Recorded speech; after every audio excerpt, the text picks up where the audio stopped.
District 3's got a nice feel about it for me. It's a real mixture. It's a very upmarket district in certain parts, with a very upmarket co-op supermarket to shop at, which is very pleasant because some of them are really, really full on. The local co-ops, they get very crowded, and whereas the one in District 3 is relatively genteel, but that's like in a diplomatic area, so it's a very upmarket area.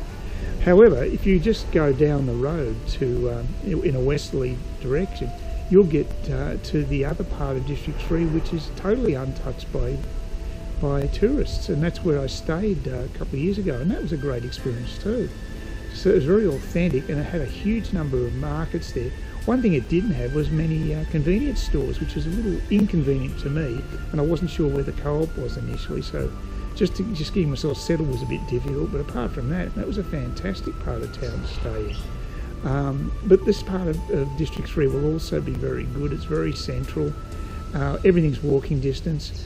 At night, I will not walk back at night because I did get assaulted by taxi girls, which is a scam where you get a group of girls who will surround you and touch you all over to distract you, while one of them actually lifts your mobile phone and maybe your wallet. Luckily my money belt was under my clothing. They didn't get that, but they got my Motorola mobile.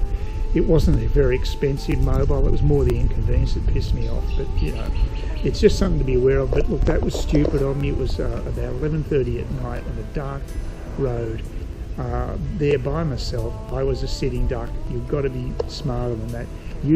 My preferred way of getting around after hours now is to get a moto taxi. I love them. A moto taxi is a motorbike driver. There's this guy, he must be almost like, he seems like he's 80 not out, and he's no spring chicken. He's a real character, and I got him to take me back to where I was staying in District 3 every night after that, every night that I went out to the bars, which is every second night generally. And it worked beautifully, and it's a great part of the world to travel around at night as a PN passenger, because it's really cool. There's not that much traffic, so it's pretty safe. And it's just a pleasure. It's so much nicer than just being inside a car. It feels more interesting, you know, more part of the streets scene. So yeah, I love that. And it's dirt cheap. The taxis can get pretty pricey. They can put a definite premium on after hours. So the moto taxis, if you get to know a guy who's a moto taxi driver, they're generally always available. They're always scraping for work because there's so many of them out there.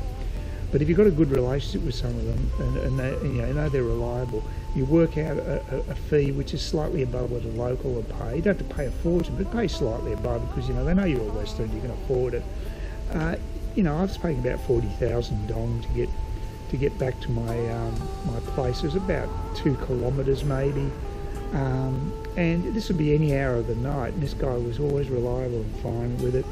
And you know, if I got a taxi, I could be up for say double or even triple that, because you just don't know what the taxi driver is going to charge you half the time.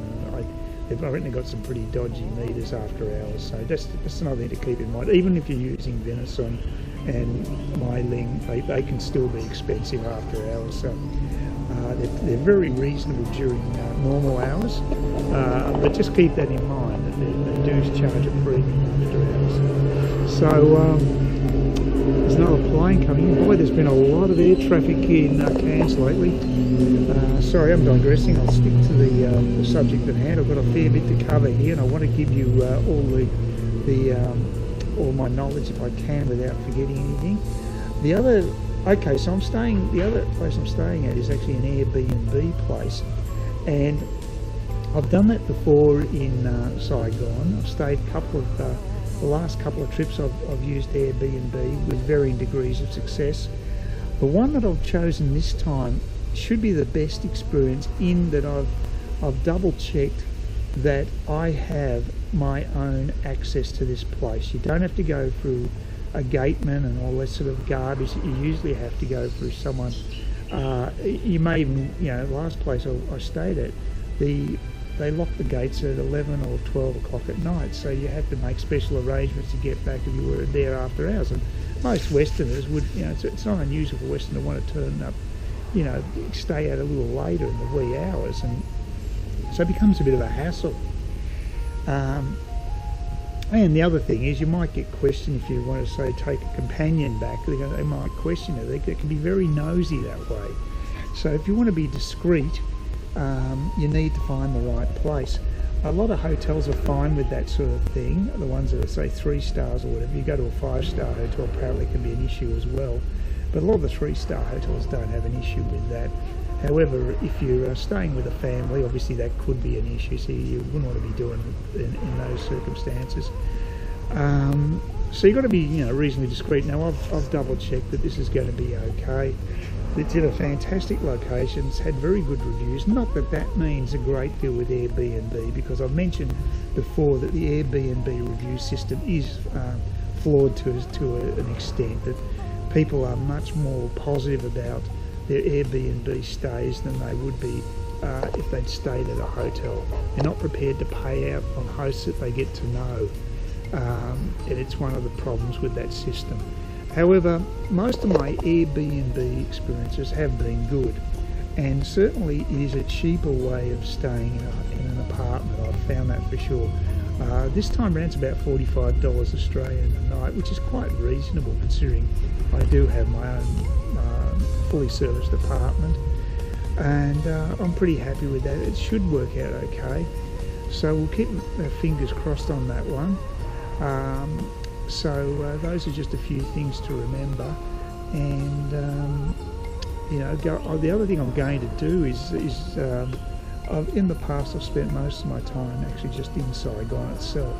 This time I think I'll go down to the beaches, because you can do day trips down the river to the coast. It only takes, I think it's about 50 minutes actually if you take a fast boat, a hydrofoil I think it is, and it takes you about 50 minutes to get down to one of the major beaches there. But there's several beaches that are quite doable as day trips. Only one that you can go down using via the water. The others you need to take mini buses, but that's okay. They all take about an hour and a half at the most.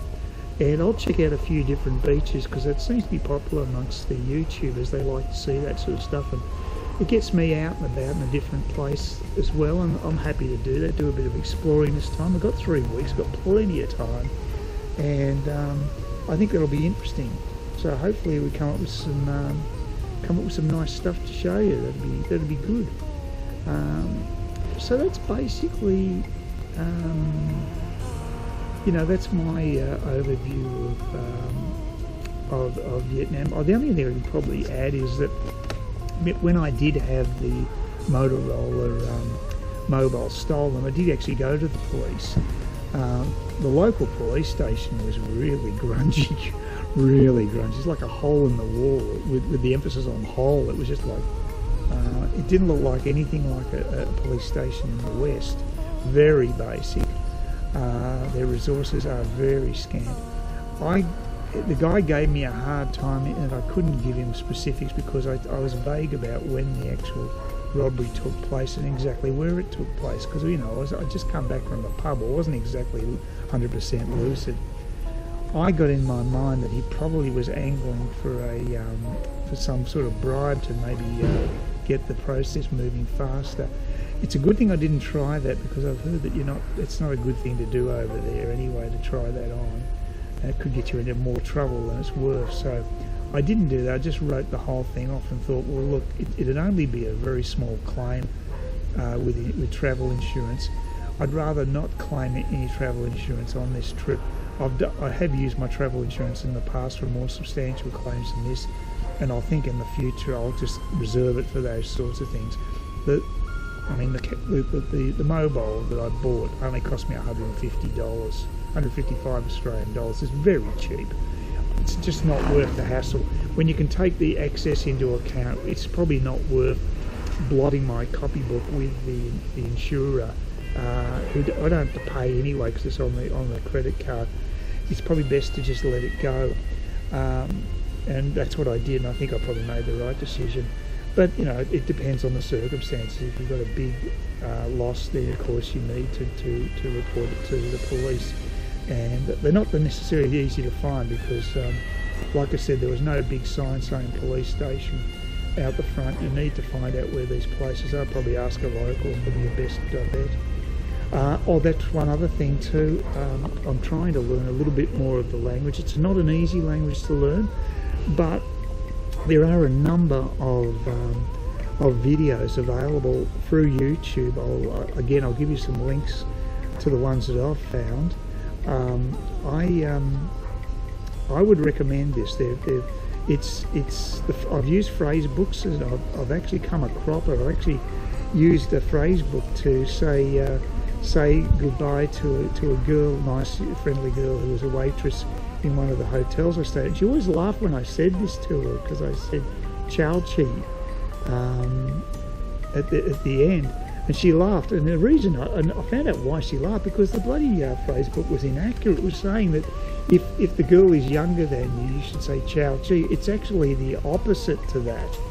It was if the girl's older. So she thought, it was absurd, this guy thinking I'm older than him. This old prick. So she chuckled. She took it well, but it just shows you've got to be very careful with some of these phrase books. So I'm using the online YouTube videos, and I've saved a few of those, and I've got them handy, and they cover the basics. They're not like a proper course, language course, but look, if you can learn a few phrases here and there, it is very useful. It really helped me out with in Spain when I went over there, to have just some basic Spanish. So if you've got any time, have a go at it. It's not that difficult. You can put it on a tablet or a smartphone or a PC, whatever. These videos are easily accessible that way. And if you're spending a bit of time in Vietnam, try to learn a few words. The most important one, of course, is "Gamon," to say thank you, and that's a pretty easy one. Sing loe, which is sorry. That's probably a very useful one as well. And just practice them. And their numbering system's not bad. I'd recommend you learn that one. 1 to 10 is quite easy, and it's quite logical to learn to count from 1 to 100. That's not much of a big step beyond that. So, give these things a go. As I say, I'll put the links up there on the screen so you can try it out yourself. I hope this has been of some use to you. I love Vietnam. I prefer it to Thailand, which I find a little more passé these days. It's been done to death a bit with the tourist thing. It's still a great country to visit, and I love Chiang Mai, but I've got to say, when it comes to an exciting overseas trip, I really can't go past going to Saigon. I think it's a great place, and there's plenty of other good places to see in Vietnam, but I'm very happy there, and so I'm going to stick with what I like. So I hope that's been of some use. I've had a bit of experience travelling there, so I don't think this is BS. I think hopefully you'll find this very useful.